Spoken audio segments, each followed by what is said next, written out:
challengerait de trouver une entreprise qui ne déclare pas être responsable pour l'environnement, être axée sur l'innovation et considérer que ses collaborateurs sont leur première richesse. Il n'y a pas une entreprise qui va dire le contraire. Okay. Donc ça n'a pas d'impact en fait, ça n'a pas de crédibilité, ça veut rien dire. C'est simplement, c'est quasiment du marketing de base. Donc notre conviction à nous, c'est que les mots finalement ne sont pas très importants.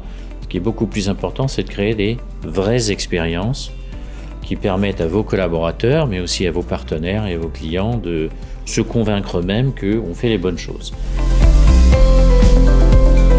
Le S, le social, et qui regroupe social et sociétal, il faut prendre l'acception anglo-saxonne de social, en fait, n'a pas, jusqu'à une date récente, été vraiment sur l'agenda des conseils d'administration, sauf cas particulier. Ce n'était pas un des facteurs prioritaires. Les événements, les circonstances, l'évolution, je dirais, au niveau de la société, des attentes de la société, c'était dit, de plus en plus importantes, et puis la crise de la Covid, les crises géopolitiques, les inquiétudes des salariés et des collaborateurs ont fait que ce sujet, en particulier pendant la crise, que les conseils d'administration, et en particulier les présidents de board, se sont vraiment impliqués aux côtés du management pour traiter de sujets de nature sociale.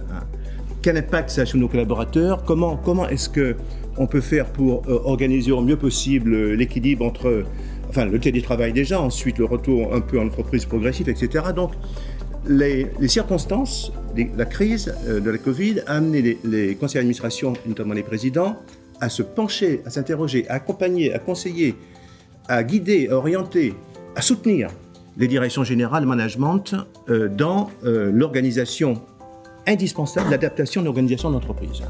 Mais ce qui s'améliore quand même, pour être positif, c'est qu'on va mesurer le progrès plutôt que la valeur absolue. Parce que sinon, nous, on aurait à chaque fois la médaille d'or du moins pollueur, mais on n'a pas de mérite. Parce qu'on n'est pas Total, on n'est pas Veolia. Donc on va plutôt nous dire, vous étiez à cet niveau, comment vous avez fait progresser ? Et c'est vrai, alors c'est plus dur de mesurer les sociétales. Et c'est pour ça peut-être qu'aussi, malheureusement, tout le monde s'est précipité sur l'environnemental, qui est plus facile à mesurer, quitte à, pour certains, vous racontent qu'ils sont à déjà neutralité carbone, parce qu'ils ont racheté le droit à la neutralité carbone, non pas par les actions qu'ils ont fait en interne, mais parce qu'ils ont planté des arbres ailleurs, etc., pour rattraper toute la pollution qu'ils font à côté. Donc c'est pas le cas de Steelcase, bien sûr, mais il y en a beaucoup qui font ça. Donc ça, c'est bon, ok, on achète la neutralité carbone.